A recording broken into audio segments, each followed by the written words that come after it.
నేను ఆడదాన్ని అని మాటలు చెప్తే సరిపోదు, బతికి చూపించాలి. ఒక ఆడది ఎట్టా బతికి బట్ట కట్టాలో నేర్చుకోవాల్సిన రహస్యం.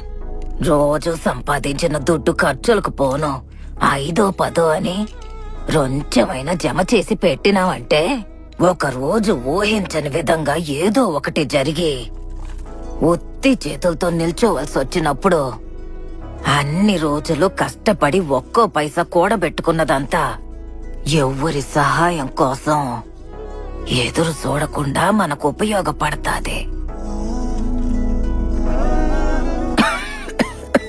ఒక మనిషి సంతోషంగా ఉండడానికి దుడ్డు కావాలో లేదో నాకు తెలీదు, కానీ మర్యాదగా ఉండడానికి దుడ్డు కావాల్సిందే.